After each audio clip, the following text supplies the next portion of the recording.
Samantalang muling itinanghal ng isang travel website ang Terminal 1 ng Ninoy Aquino International Airport o NAIA bilang worst airport in Asia.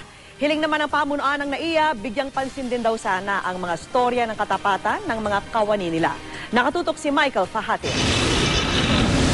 Nanguna na naman sa listahan ang Ninoy Aquino International Airport o NAIA Terminal 1 bilang worst airport in Asia sa blog site na The Guide to Sleeping in Airports.net. Dahil daw ito sa di kanais-nais na pasilidad at serbisyo dito. Ang naturang blog site ay pagmamayari ng isang Canadian travel agent na si Donna McSherry. Ang mga komento niya ay mula raw sa mga puna at karanasan ng mga pasahero sa mga paliparan sa buong mundo. Ang mga puna sa NAIA Terminal 1, wala raw itong maayos na pahingahan sa mga gustong matulog. Siksikan daw dito. Mahaba ang pila ng mga pasahero. May ilang NAIA employee raw ang hindi matino at may mga taxi driver din daw na tuso. Sagot ni NAIA General Manager Jose Angel Honrado, nang itayo ang NAIA Terminal 1, di naman daw talaga ito para tulugan ng mga pasahero. Di naman daw tulugan ang NAIA Terminal 1. If they're looking for sleeping rooms for general public, I'm sorry pero wala yan. Because during that time, hindi uso yan eh. Kasi pagdating mo sa airport, ang ano mo is makalabas ka agad, di ba? Makauwi ka agad.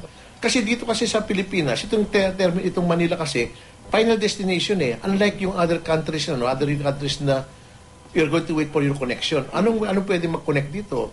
Sa iba pang puna tulad ng mahabang pila, siksikan at kakulangan sa upuan, aminado ang GM ng NAIA na kailangan itong tugunan. Sabi ko, ang problema ng Terminal 1 is overcapacity. It was designed for 4.5 million in 1981. In 1990, we reached at 4.5 million.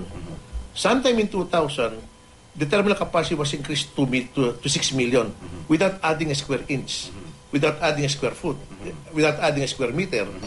Ang tungkol naman daw sa korupsyon ng ilang empleyado at mga papagsamantalang taxi driver, ginagawa na raw nila ng paraan para mabuking at mapanagot ang mga ito.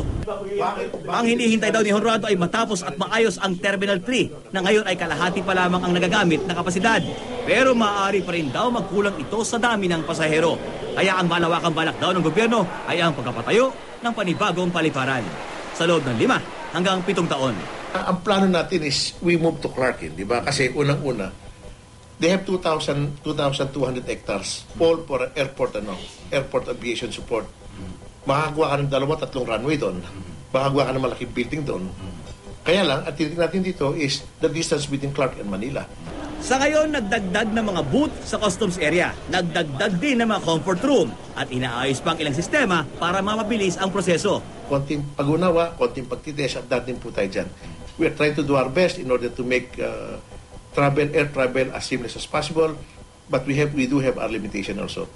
Hiling din ni Honrado na bukod sa mga masasakit na puna, dapat ipagmalaki ang hindi mabilang na insidente sa NAIA kung saan ang mga nawawalang gamit, maski pera, ay naibabalik dahil mas marami raw na empleyado ang NAIA, ang tapat, masipag at may malasakit sa kapwa. Michael Pag, nakatutok, 24 oras.